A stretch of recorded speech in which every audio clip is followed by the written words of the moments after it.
કેમ છો વિદ્યાર્થી મિત્રો?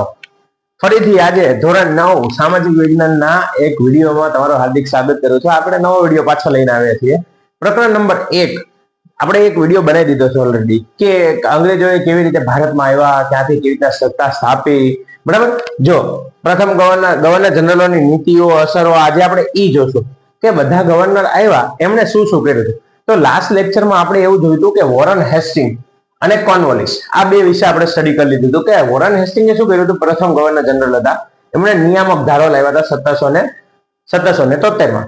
બંગાળના ગવર્નર, હવે ભારતનો આખા ભારતનો ગવર્નર બેન હતા, એમના નીચે કોણ હતું? મુંબઈ અને મદ્રાસના ગવર્નરનો હાથ એટલે સામેલ હતો એમ. પછી એમને યુદ્ધ કર્યા, કયા પ્રથમ મરાઠા વિગ્રહ થયો હતો અને દ્વિતીય મૈસૂર વિગ્રહ થયો હતો હૈદર અલી સાથે. ઈ પછી કોર્નવોલિસ એમને તૃતીય મૈસૂર વિગ્રહ કર્યો હતો, કોણ? ટીપુ સુલતાન વાઘ સાથે. બરાબર, હવે એમને હરાવવા માટે, ટીપુ સુલતાનને હરાવવા માટે કોનો સહારો લીધો તો મરાઠા અને નિઝામનો. એટલે ટીપુ સુલતાન એમાં હારેવા નહોતા, વાઘ ગણાતા હતા. બરાબર, એમને હરાવવા બહુ અઘરું હતું. હવે એના પછીના લેક્ચરમાં આપણે જોઈએ બીજા કયા ગવર્નર જનરલ આવ્યા હતા. હવે જો પહેલા તો વાત થઈ કે સર અમને આ ગવર્નર જનરલ યાદ નથી હોતા, લાઈનમાં યાદ રાખવા શું કરું. જો વોરન કોણ ખાવા સોર કરી વેલેસ્લી પાસે ગયો. વોરન કોણ ખાવા સોર કરી વેલેસ્લી પાસે ગયો. તો જો કોણ છે? વોરન હેસ્ટિંગ, કોર્નવોલિસ, જ્હોન શોર અને વેલેસ્લી. આ ચાર લાઈનમાં યાદ રહી જશે તમને ફરીથી. ચલો હવે આજે ચાલુ કરીએ સર જ્હોન શોર. બરાબર, આ ગવર્નર કેવા હતા?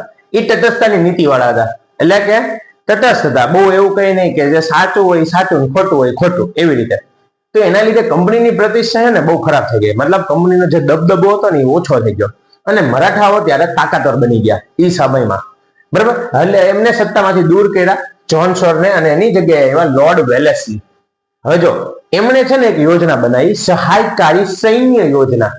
એટલે કે તમારું સૈન્યને અમે મદદ કરશું. શું? તમારા સૈન્યને અમે મદદ કરશું, અમારો હાથ હશે, અમે તમને બધું પ્રોવાઈડ કરશું. બરાબર ને? અત્યારના જે ચાલી રહ્યું છે તમે જોવો છો. બરાબર, પાકિસ્તાન પાસે ક્યાંથી આવે છે આ બધા હથિયારો? તમને ખબર જ છે ને, બધાને ખબર જ છે. બરાબર, એવું કંપનીને સર્વોપરી બનાવવા આ નવી યોજના અમલમાં મૂકી. ઉપનામ આ યોજનાને મીઠો ઝેર કહેતા હતા. શું નામ આપ્યું હતું? મીઠા ઝેર તરીકે યોજના ગણવામાં આવી હતી. હવે સહાયકારી સૈન્ય યોજના, એમાં થયું શું? જો સહાયકારી સૈન્ય યોજનામાં મુખ્ય 5 શરતો હતી. કઈ 5 શરતો હતી? હવે યાદ રાખો ને, પેલા ટ્રીક જોઈ લો. લશ્કર ખર્ચ સંધિ નિષેધ, રેસિડેન્ટ વિદેશી નિષેધ. બરાબર, આ 5 પોઈન્ટ છે. ફરી પેલું છે લશ્કર, એટલે કે લશ્કરી ખર્ચ. એમ કહેતા હતા તેના બદલામાં રાજાઓ લશ્કરી ખર્ચ અથવા તેટલી આવક ધરાવતો પ્રદેશ અંગ્રેજોને આપવાનો. એટલે કે સહાય કરે અંગ્રેજો તો એટલો લશ્કરી ખર્ચ આપવાનો રાજાઓએ, જેને સહાય જોતી હોય એને, અથવા તો એના બદલામાં શું? જો આવક ધરાવતો એકાદી પ્રદેશ આપી દેવાનો, એટલી આવક આવતી હોય એવો. પછી જે શું છે? ખર્ચ, લશ્કરી ખર્ચ થઈ ગયો. બરાબર, બીજું લશ્કર, એટલે કે જો કંપની રાજ્યને લશ્કર આપશે જે આંતરિક અને બાહ્ય આક્રમણથી રક્ષણ કરશે. બસ મેઇન વસ્તુ તો શું આપશે? કંપની લશ્કર આપશે, પોતાને બ્રિટિશ સેના. બરાબર, તો બે રહી ગયા, લશ્કર અને ખર્ચ. ચલો ત્રીજું, યુદ્ધ સંધિ પર પ્રતિબંધ. હાલો, બરાબર, સંધિ નિષેધ, એટલે કે કંપનીની પરવાનગી વિના અન્ય રાજ્ય સાથે યુદ્ધ કે સંધિ કરી શકાશે નહીં. બીજા કોઈ રાજ્ય સાથે રાજાને જો સંધિ કરવી હોય, સંધિ એટલે મંત્રણા કરવી હોય કે વાટાઘાટો કરવી હોય, તો એ કંપનીની પરવાનગી વગર નહીં થાય. ચોથું, અંગ્રેજ પ્રતિનિધિ, એટલે કે એમના દરબારમાં એક અંગ્રેજ પ્રતિનિધિ તો રાખવો જ પડશે. રાજ્યના દરબારમાં ફરજિયાત એક અંગ્રેજ પ્રતિનિધિ રાખવો પડશે. બરાબર, ચલો રેસિડેન્ટ એટલે પ્રતિનિધિ. ચલો વિદેશી નિષેધ, એટલે કે રાજ્યમાં અન્ય વિદેશીઓને નોકરીમાં રાખી શકાશે નહીં. અન્ય વિદેશીઓ એટલે ડચ. બરાબર, ડચ એટલે કે હોલેન્ડના લોકો, પછી બીજા આવ્યા હતા ને, આપણે કીધું હતું પોર્ટુગીઝો, એ લોકોને નહીં રાખી શકો તમે. બરાબર, અમારા સિવાય કોઈ નહીં. એવી એમને સહાયકારી યોજનામાં શરતો મૂકી હતી. અને પાછા જોડાના હતા, ઘણા બધા રાજાઓ જોડાના હતા. કોને કોને સ્વીકાર કર્યો? જો તેને યાદ રાખવાની ટ્રીક જોઈ લો. નિમ અગાસી ભોહો, નિમ અગાસી ભોહો, એટલે ની એટલે નિઝામ, મ એટલે મૈસૂર, અ એટલે અવધ, ગા એટલે ગાયકવાડ, સિંધિયા, ભોંસલે અને હોલકર. બરાબર, આ એટલા શાસકો હતા જેમને આની સંધિ સ્વીકાર લીધી, સહાયકારી યોજના વાળી. કેમ કે એ સમાનામાં એમને ડર હોય ને કે બીજા દેશવાળા અથવા તો બીજા રાજ્યો અમારા ઉપર આક્રમણ કરે ને અમે એવા શક્તિશાળી નથી, તો અંગ્રેજોની મદદ લઈને અમારું ભલું થઈ જશે. પણ હકીકતમાં એમનું એમાં વધારે ખરાબ થતું હતું. એના કરતા આપણા રાજાઓ સારા હતા જે તમારી સાથે સંધિ કરીને, મંત્રણા કરીને તમને સમજી શકે. જો નિઝામમાં હૈદરાબાદ સૌ પ્રથમ સ્વીકાર કર્યો. મૈસૂરમાં 1799 ચોથા મૈસૂર વિગ્રહમાં ટીપુ સુલતાનના મૃત્યુ બાદ મૈસૂરે સ્વીકાર કરી લીધો. અવધ, પછી ગાયકવાડ વડોદરા, બરાબર, સિંધિયા ગ્વાલિયર, ભોંસલે નાગપુર અને હોલકર ઇન્દોર. ચલો હવે આ થઈ તમારી કોની વાત હતી, બરાબર, વેલેસ્લી. હવે જો હવે કોણ આવે છે? સત્તાનો વિસ્તાર અને ઉદારતા, હેસ્ટિંગ અને બેન્ટિંગ. હવે જો હવે એના પછી વેલેસ્લી પછી આવ્યા વોરન હેસ્ટિંગ, બરાબર, લોર્ડ હેસ્ટિંગ. સત્તાનો વિસ્તાર એમને શું કર્યું? બહુ વિશાળ વિસ્તાર કર્યો. એમને શું કર્યું? ગુરખાઓ એટલે નેપાળ સાથે યુદ્ધ કરીને ગુરખાઓ અને બ્રિટિશ સંરક્ષણમાં જોડાયા. ગુરખા એક પ્રજાતિ છે અને બહુ ખૂંખાર પ્રજાતિ છે, બરાબર. એ આમ હેરાન કરી મૂક્યા સામેવાળાને.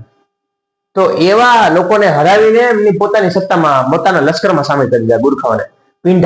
પિંઢારાઓ પર અંકુશ મેળવ્યો અને મરાઠા વિગ્રહ, ત્રીજો મરાઠા વિગ્રહ કરી કંપનીની સર્વોપરિતા સ્થાપિત. મતલબ લગભગ બધી જગ્યાએ લોકો આવી ગયા બ્રિટિશરો. કોના સમયમાં? હેસ્ટિંગના સમયમાં. બેન્ટિંગ અગાઉના જનરલોની સરખામણીમાં ઉદાર ગવર્નર જનરલ હતા, બરાબર, ઉદાર હતા, એટલું બધું બળજબરીને એવું નહોતા કરતા. સામ્રાજ્યવાદી નીતિથી ઉભા થયેલા પ્રજાના અસંતોષને સમાવવા તેણે ઉદારમતવાદી નીતિ અપનાવી. ઘણા બધા પ્રજાને અસંતોષ છે, એમની સાથે અન્યાય થતો હતો એમાં, તો એમને થોડીક ઉદારવાદી નીતિ અપનાવી હતી. ચાલો હવે એ બધા પતી ગયા. કોણ કોણ હતા? હેસ્ટિંગ અને બેન્ટિંગ. હવે આવ્યા ડેલહાઉસી. ચલો તો 1848માં, બરાબર, એમની નીતિ અપનાવી હતી ઉગ્ર સામ્રાજ્યવાદી નીતિ. ઉગ્ર સામ્રાજ્યવાદી નીતિ એમનો સ્વભાવ હતો પેલા તો ડેલહાઉસીનો. એટલે કંપનીના શાસનનો વિસ્તાર કરવો અને સમગ્ર ભારત પર બ્રિટિશ સત્તાની પકડ મજબૂત કરે. એમનો સ્વભાવ જ એવો કે આપણે ગમે એમ થાય અંગ્રેજોના અહીંયા કાયમ માટે રહી જવાનું છે. હવે જો ખાલસા નીતિ, એના માટે એમને ખાલસા નીતિ અપનાવી હતી. ખાલસા નીતિમાં શું? જીત, જપ્તી અને ખાલસા, બરાબર. એટલે એમ કે દાદા કોઈ પણ ભોગે યુદ્ધ કરીને, રાજાના મૃત્યુ પછી દત્તક પુત્રનો હક નાબૂદ કરીને કે ગેરવહીવટીનું બહાનું કાઢીને દેશી રાજ્યને બ્રિટિશ સામ્રાજ્યમાં ભેળવી દેવાના. એ એમનો મેઇન ઉદ્દેશ હતો. શું કરવાનું? યુદ્ધ કરી નાખો અને હરાઈ દો એમને. કાં કોઈને રાજાના પુત્ર ન હોય, વારિસ ન હોય, તો એમના રાજ્ય જપ્ત કરી લો. અને કોઈ જગ્યાએ માનો કે ગેરવહીવટ ચાલે છે એવું બહાનું કાઢીને એમને એમની પાસેથી રાજ્ય લઈ લો. બધું આપણામાં અંદર કરી લો એમ. કોણ? ડેલહાઉસી, બરાબર. જો જીત, જપ્તી અને ખાલસા. હવે જો આ ખાલસા નીતિમાં શું કર્યું એમને? જો ડેલહાઉસીની ખાલસા નીતિનું વર્ગીકરણ, એટલે કે ખાલસા કરવાનો પ્રકાર યુદ્ધ દ્વારા. તો કયા રાજ્ય ખાલસા કર્યા એમને? પંજાબ અને પેગુ એટલે બર્મા, બરાબર, નીચલું બર્મા. રાજા અપુત્ર અવસાન પામતા, એટલે કે જે લોકોના પુત્ર નહોતા, બરાબર, વારિસ ન હોય, તેમ કે અમારે હવે આ અમારા અંડરમાં આવશે. તો સતારા, જેતપુર, સંબલપુર, ઉદયપુર એટલે કે મધ્યપ્રદેશ, ઉદયપુર છે, ઝાંસી, બઘાત અને નાગપુર. યાદ રાખવા માટેની ટ્રીક અહીંયા છે, બરાબર. એનું કેમ કે એમાં વધારે રાજ્યો છે. એટલે ગેરવહીવટ બાનો, એટલે કે તમે બરાબર વહીવટ નથી કરતા, તમને આવડતું નથી એવું કરીને, તો અવધ. કરજની ઉઘરાણી તળે, એટલે કે દેણું આપી દીધું, નકરું દેણું છે તમારે, હાલો નિઝામનો વરાડ પ્રાંત. નામ માત્રની સત્તાનો અંત લાવી. એ કે ભાઈ આ તો કઈ કરતા જ નથી, બરાબર, તમે કઈ કામ જ નથી કરતા, એમ કરીને સત્તાનો અંત કર્ણાટક અને તાંજોર જિલ્લો, બરાબર. તો આ રીતે આવા રાજ્યો અથવા તો આવા પ્રદેશોને એ લોકોએ ખાલસા કર્યા. આવી નીતિથી. કોણ? ડેલહાઉસી. ચલો જોઈએ.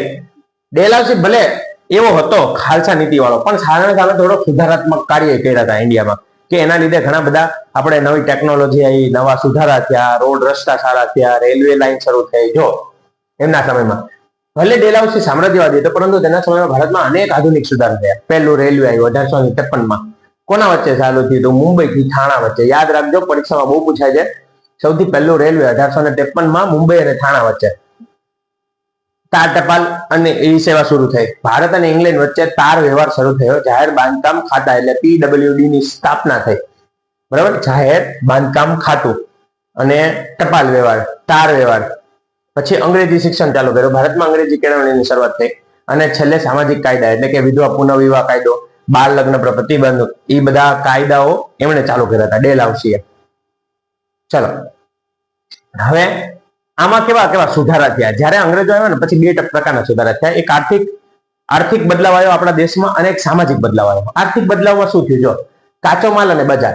ભારત માત્ર ઇંગ્લેન્ડના ઉદ્યોગ માટે કાચો માલ પેદા કરનાર અને તેમના તૈયાર માલ માટેનું બજાર બની ગયું. આપણો દેશ ઇંગ્લેન્ડને જ આપવાનું, બધું બીજા દેશને કઈ આપી જ નતો આપતો, એવું થતું હતું. અને જેના લીધે આપણો દેશ પાયમાલ થતો ગયો ધીમે ધીમે. દ્વિમુખી શાસન પદ્ધતિ. આ પદ્ધતિમાં બંગાળની આર્થિક ચમક ઝાંખી પડી ગઈ. દ્વિમુખી એટલે આપણે ખબર હતી ને, બે જગ્યાએ બે સત્તા, રાજાએ કરે અને અંગ્રેજોએ કામ કરે, એના જેવું. ખેડૂતોની દુર્દશા, અન્યાયી મહેસૂલ નીતિના કારણે ખેડૂતો દેવાદાર અને પાયમાલ બની ગયા. બરાબર, આ આર્થિક બદલાવ આવ્યા. કારીગરોની બેરોજગારી, ભારતીય હુન્નર અને કાપડ ઉદ્યોગ પર ભારે જકાત નાખીને ભાંગી નાખવામાં આવ્યા. જો આપણો કાપડ ઉદ્યોગ બહુ ફેમસ હતો એ ટાઈમમાં, ભાંગી નાખવામાં આવ્યો, બહુ જકાત નાખી, લોકોએ ટેક્સ નાખ્યા. બરાબર, એને લીધે શું થયું, વણકારો પર જોર જુલમ ગુજારાયો, જેથી કારીગરો ગરીબ અને બેરોજગાર બન્યા. આ રીતે કારીગરો ઉપર ત્રાસ ગુજારવામાં આવ્યો, જેથી કરીને આપણે આર્થિક રીતે પછાત થઈ ગયા. એ સમયમાં સોને કી ચીડિયા કહેવાતો હતો. હવે જો બરાબર હાલત ખરાબ થઈ ગઈ છે. ચલો, પણ સામાજિક સુધારા થયા થોડાક. જો કયા વિચાર સ્વાતંત્ર્યનો વિકાસ, એટલે કે લોકોને પોતાના વિચાર વ્યક્ત કરવાનો ખબર પડી, તો એના માટે સમાચાર પત્રો ચાલુ થયા. વર્તમાન પત્રોની વિકાસથી ભારતીય પ્રજામાં વાણી અને વિચાર સ્વાતંત્ર્યની ભાવના જાગી. જો એટલે કે લોકોને કંઈ કેવું હોય તો પહેલાના જમાનામાં સમાચાર પત્રો નહોતા આવતા, પણ આ લોકો આવ્યા એટલે હવે સમાચાર પત્રો ચાલુ થયા. પછી કુરિવાજોની નાબૂદી, જેમ કે રાજા રામ મોહન રાય ની બધાએ કરાયું હતું ને, દુર્ગારામ મહેતા અને બહેરામજી મલબારી જેવા સમાજ સુધારકોના પ્રયાસોથી અંગ્રેજોએ કાયદા બનાવ્યા હતા. પરિણામ, સતી પ્રથા, દૂધ પીતી કરવાનો રિવાજ. પહેલાના જમાનામાં નાની બાળકીનો જન્મ થાય, મતલબ દીકરીનો જન્મ થાય ને, તો એના ગરમ ગરમ ખોલ્યું હોય ને દૂધ, એની અંદર ડૂબોડી મારી નાખવામાં આવતી હતી, એવું માનતા હતા. પહેલા બહુ ખરાબ કુરિવાજ હતા બધા. બરાબર, એટલે સતી પ્રથા એવી હતો કે માનો કે જેનો હસબન્ડ મરી ગયો હોય, એટલે કે વિધવા, બરાબર, એવી સ્ત્રીને ફરી સતી થઈ જવાનો, એ પ્રથા હતી બધી, હવે બંધ કરાઈ એમને. બાળ લગ્ન પર પ્રતિબંધ હજી પણ છે. બરાબર, એટલે આ બધું ધ્યાન રાખવાનું હોય. શિક્ષણ વ્યવસ્થાનો ઉદય, હવે શિક્ષણમાં પણ સારા સુધારા થયા. લોર્ડ મેકેલે, તેના પ્રયત્નોથી ભારતમાં અંગ્રેજી શિક્ષણની શરૂઆત થઈ. યાદ રાખજો, કોનાથી? મેકોલે.